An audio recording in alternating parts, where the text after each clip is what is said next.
Welcome to the Alaska Weather Show. My name is Carrie.haisley, meteorologist and chief of the Emergency Services and Multimedia branch for the National Weather Service here in Anchorage. Today is a rainy July 16th and a Saturday at that.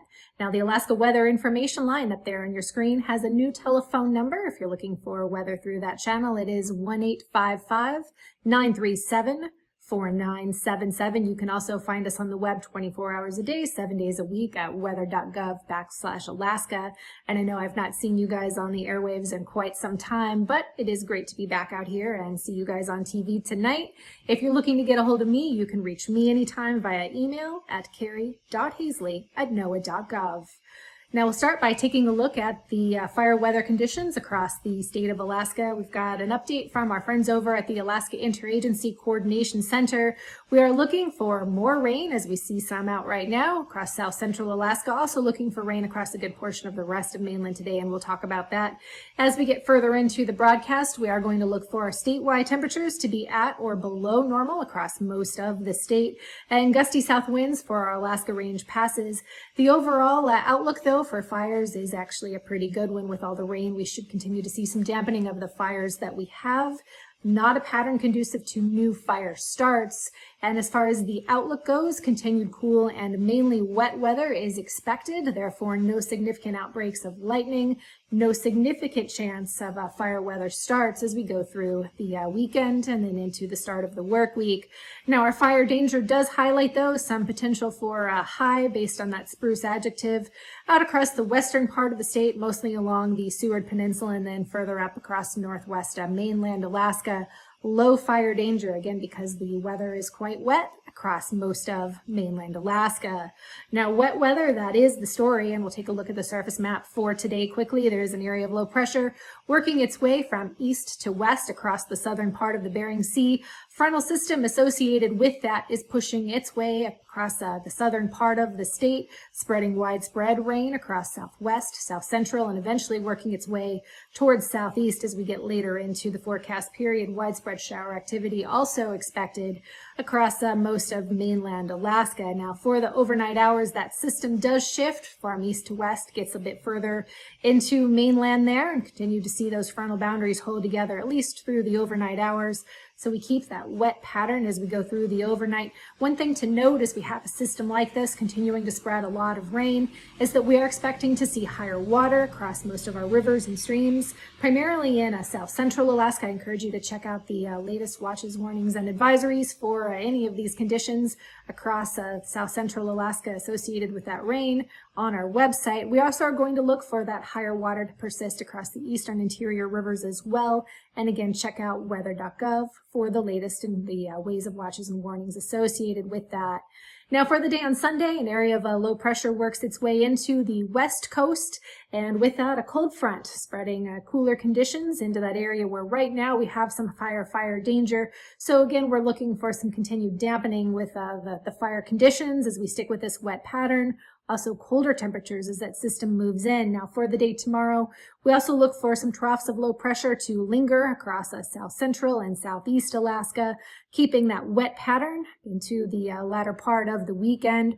Also lingering into the day on Monday as that area of low pressure out west continues to push towards the coast, and the frontal boundary associated with it continues to press inland. Trough of low pressure on Monday over southeast Alaska, so wet weather expected there. Again, high water conditions likely on a lot of our rivers and streams across mainland, particularly south central, and also the eastern interior. Latest watches, warnings, and advisories on weather.gov. And then one thing we'll also be watching is the continued rain on our fires. Again, not looking for much in the way of new fire starts. Now, as far as our temperatures go, we'll start by taking a look at low temperatures for the day on Sunday. So across southeast Alaska, south central Alaska, we'll look there first. Low temperatures primarily in the 50s, maybe even a few in the way of upper 40s there, although we should recover okay for a wet pattern. We'll get into the upper 50s, maybe some 60s across South Central, particularly in the more interior areas, Kodiak Island for your high temperatures. On Sunday, up to about 62. Now for the day on Monday, starting off with temperatures in the upper 40s across most of South Central, low 50s for the Panhandle, warming up a bit into the low 60s across South Central Alaska, into the upper 50s across most of Southeast Alaska for the day on Monday. Now let's move up north. Temperatures are going to get close overnight to freezing. We might see a few areas just get below it with some temperatures into the 40s over into the 30s along most of the Arctic coast, 40s and 50s.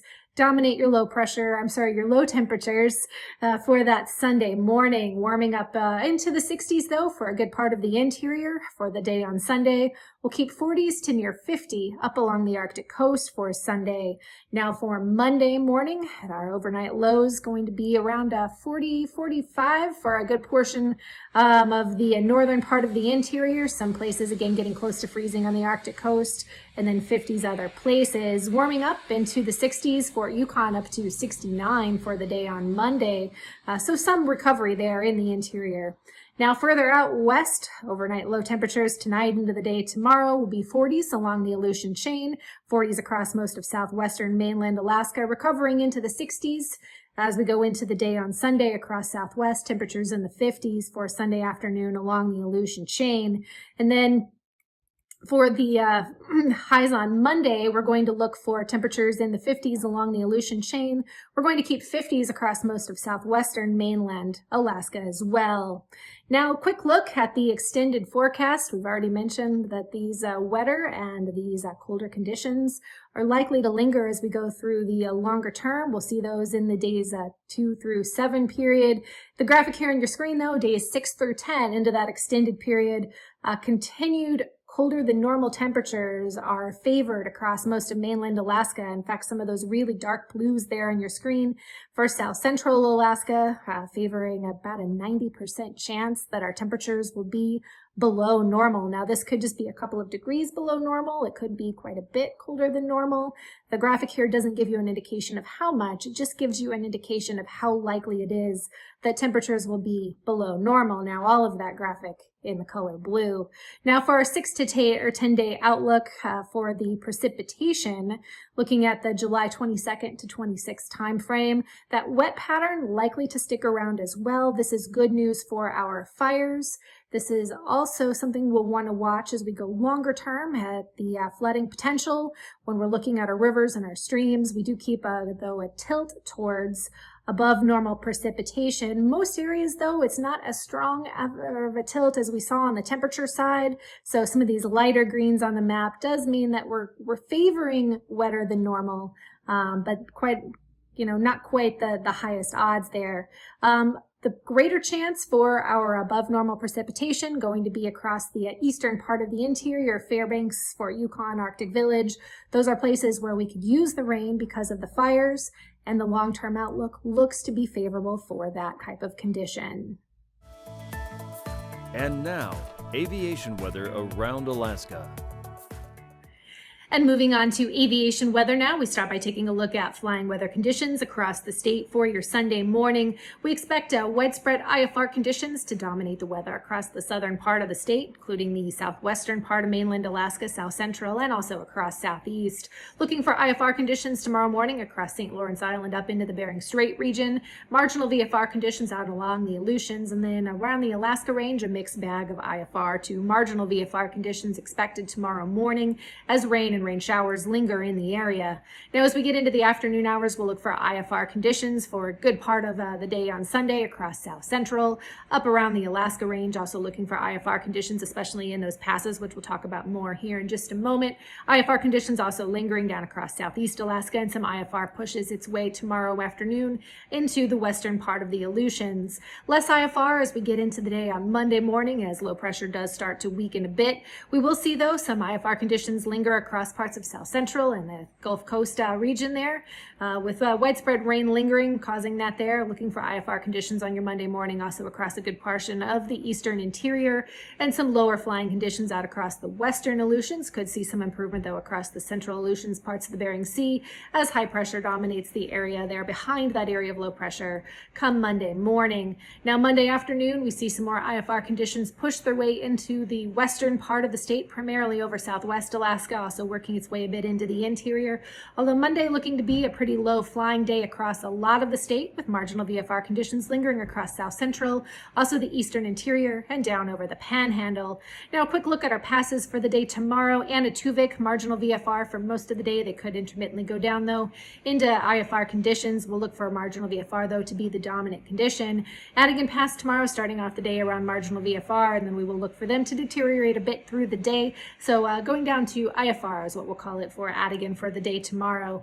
Now, for the passes down over the Panhandle, Chilkoot and White, we'll look for them to be IFR for the day on Sunday. And then over the Alaska Range, Isabel Pass, marginal VFR as we start the day tomorrow, dropping down to IFR as more rain works its way into the area. Over on the other side of the Alaska Range now, Lake Clark and Merrill Pass, IFR for the day on Sunday. Hopping over to Mentasta Pass, marginal VFR. We should keep them a bit above Isabel Pass there, just a bit further east than the bulk of the precipitation, but some lower conditions definitely expected in there. Down to Portage Pass, IFR conditions, not a good flying day across South Central tomorrow. Rainy Pass, IFR, as the rest of the passes for the Alaska Range should be. And then over to Tanita Pass, marginal VFR, dropping down to IFR conditions as we get later into the day on Sunday. And then lastly, Windy Pass, just like most of the other Alaska Range passes, IFR for the day on Sunday. Now, a quick look at our freezing levels. We are looking for freezing levels up in the northern part of the state to be up around about 6,000 feet. And then we see all the way down over the Panhandle up to about 12,000 feet. Out across the Aleutians, we see a big range there, 14,000 feet out around Shemya. Over towards Kodiak Island up to about 10,000 feet. There is potential for some places to be below freezing tomorrow morning up along the Arctic coast, so we do have a bit of a surface line in there. Otherwise, freezing levels pretty high up off the surface. Now, for icing tomorrow, because of those freezing levels being so high, any icing we see should be well above 10,000 feet. That should mean that anybody flying around in the general aviation kind of area there should be out of any icing that we are expecting. So mid-level flyers, you could run into some icing up around 14,000 feet across South Central, the Gulf Coast, and parts of the Panhandle. For icing at isolated moderate, we look for that to kind of dominate the weather across most of mainland Alaska. Again, though, higher conditions with that above about 14,000 feet for most of mainland. Now, a quick look at our jet stream. We've got a jet pushing its way into the western part of the state, peaking out at about 130 knots. And then a jet stream pushing its way into the Gulf of Alaska, peaking out just offshore from Kodiak tomorrow at about 90 knots. Now, dropping down to 9,000 feet, the strongest winds are going to be offshore Bristol Bay up to about 65 knots. Also some pretty strong winds around the Bering Strait area, pushing their way from south to north through that region, and then dropping down to around 3,000 feet, strongest winds again offshore Bristol Bay, and then up around the Bering Strait region. Now, what that means for turbulence, though, we are going to look for some occasional moderate turbulence below 4,000 feet across a lot of southwest Alaska, parts of the Alaska Peninsula. Also looking for that moderate turbulence to linger across south central Alaska, stretching over into parts of the Panhandle below about 6,000 feet for the day on Sunday. Some other areas with some isolated moderate. Floating hundreds of miles from Earth, astronauts get a unique perspective of our planet. While they might recognize landmarks, space is the only place they can see the very edge of our planet's atmosphere. From orbit, particularly looking at the horizon, did bring to mind how thin the atmosphere is. It's like an onion skin around this great big ball of the Earth. This uppermost layer of Earth's atmosphere, the ionosphere, also overlaps with the very beginning of space. It's the job of NASA's new mission, GOLD, the Global Scale Observations of the Limmendisk Instrument, to study this region, a region that isn't just for astronauts to explore, but that affects humans every day down on the ground. For one thing, this layer of the upper atmosphere helps protect us from harmful radiation and energy emanating from the sun. But in our modern society, it does so much more. It affects the smartphone that sits in your pocket and the radio waves that guide our airplanes. The ionosphere is a crucial layer of the atmosphere through which our communications and GPS signals travel. And when this region changes, it impacts those communication signals. Changes can occur above this region from the sun's activity, also known as space weather. Changes can also occur below from Earth's weather, such as hurricanes and wind patterns. Gold connects the dots between how space weather and Earth's weather shape the upper reaches of the atmosphere. But this region isn't easy to study. The ionosphere spans roughly 60 to 400 miles from Earth's surface, which is too high for aircraft and scientific balloons, and the lower regions are too low to easily study with satellites. What are attainable, however, are the swaths of red and green light shining out from the upper atmosphere.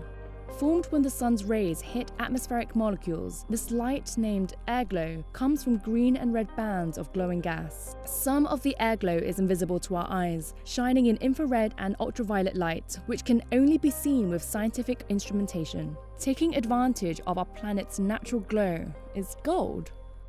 The gold instrument, which is about the size of a mini-fridge, is hitching a ride on a commercial communication satellite, SES-14. The satellite's orbit lies 22,000 miles above Earth, where it can record images in ultraviolet light to monitor changes in airglow across the globe. These images give information on the temperature, density, and composition of particles in the upper atmosphere. Gold collects these observations faster than any mission has ever done before.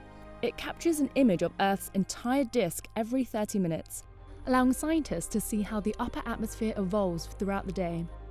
Gold joins a host of missions studying the very nature of space, around Earth, the Sun, and planets. As NASA ventures farther and farther from home, knowing the nature of space itself is crucial for our journey to understand our solar system and beyond.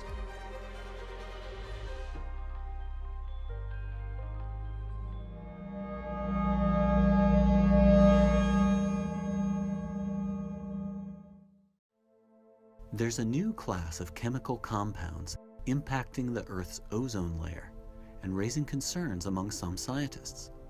But a new NASA analysis indicates stratospheric ozone could actually be impacted more by climate change and the continued release of already banned chemicals. The Earth's ozone hole is showing signs of recovery, decades after the landmark agreement called the Montreal Protocol that banned many chemical compounds harmful to the ozone layer. So we know the Montreal Protocol was a huge success. This was signed in the late 1980s when scientists and policymakers from around the world gathered together to try to save the ozone layer. The chemicals they regulated persist in the atmosphere for many decades. They thin the ozone layer and they create a seasonal hole over Antarctica. They basically take away part of our planet's natural sunscreen, and that increases the risk of skin cancer and damage to plants. Scientists have projected the ozone hole could disappear almost completely by about 2075, but several factors could delay that recovery. There are some industrial compounds that are not banned by the Montreal Protocol, but as they enter the atmosphere, they will also hurt the ozone layer. But the unregulated compounds have a short lifespan in the atmosphere, unlike the chlorofluorocarbons that were originally regulated. So they have a short-lived impact on ozone, and we don't think they'll delay recovery by more than a few years. We projected by 2050, more than half of the ozone-depleting compounds in the atmosphere will come from long-lived substances banned by the protocol. Because these compounds stay in the air for such a long time, compared to the unregulated, short-lived compounds, they will have a disproportionate and lingering impact on ozone. So any non-compliance with the protocol can have significant consequences. And the really big uncertainty in ozone layer recovery is climate change. There are many naturally produced ozone-depleting substances that are emitted by the oceans. And as the oceans continue to warm due to climate change, those emissions will increase, and that will further delay ozone recovery. Scientists want to better understand how climate change will affect ozone recovery.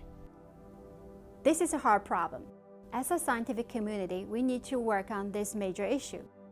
We now have a powerful new tool to simulate atmosphere and its interaction with land and ocean to study this issue. And that's what we're going to do.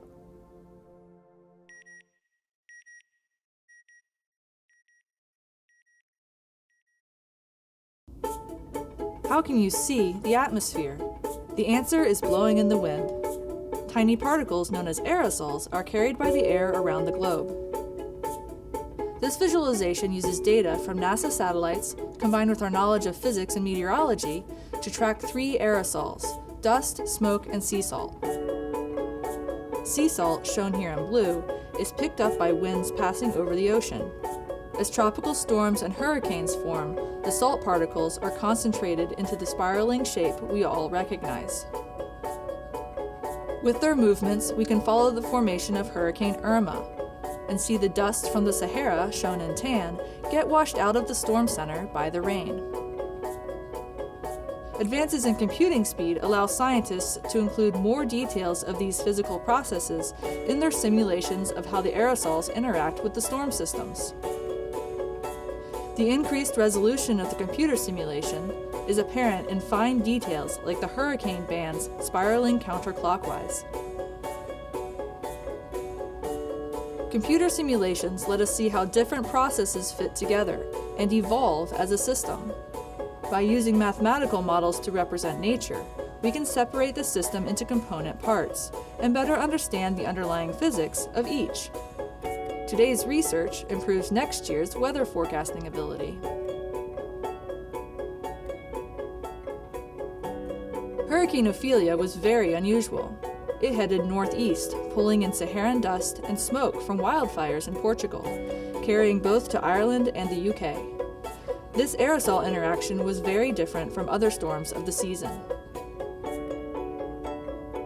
As computing speed continues to increase, scientists will be able to bring more scientific details into the simulations, giving us a deeper understanding of our home planet.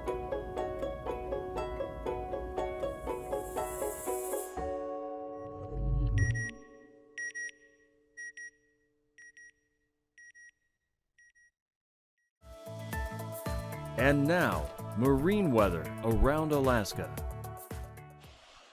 Welcome back from the break. Now we start off by taking a look at marine weather conditions across the state, and up first a look at the sea ice analysis from this afternoon. We do see some ice holding on to the coast from UAFTV over through the Northwest Passage towards the Alaska-Canada border. Quite a bit less in the way of ice left now southwest of UAFTV, and once you get south of about Wainwright, no ice left along the coast. Good bit of ice though as you get north up into the Arctic.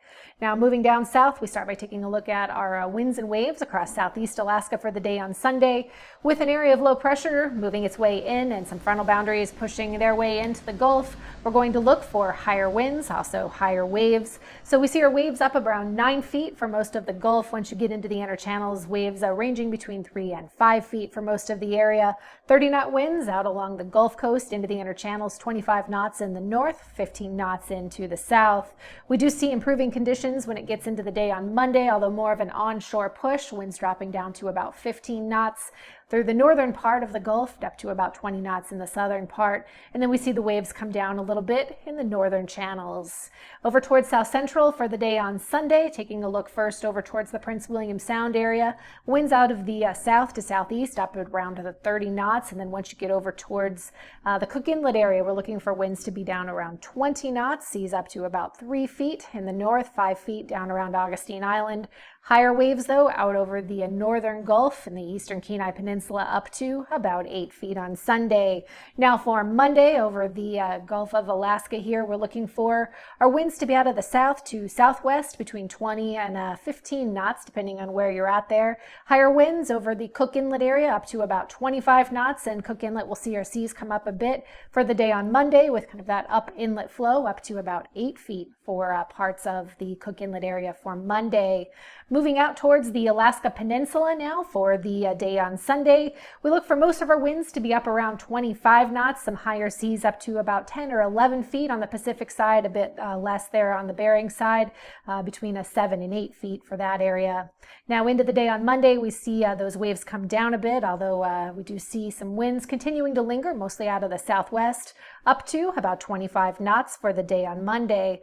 Further out the chain for the day on Sunday, fairly low for our seas out there, 5 feet in most areas up to about 9 feet once you get closer on Alaska. Highest waves are going to be further up into the Bering there. Now along the chain itself, we'll look for winds to be a bit variable, but ranging generally from about 15 to 25 knots on Sunday.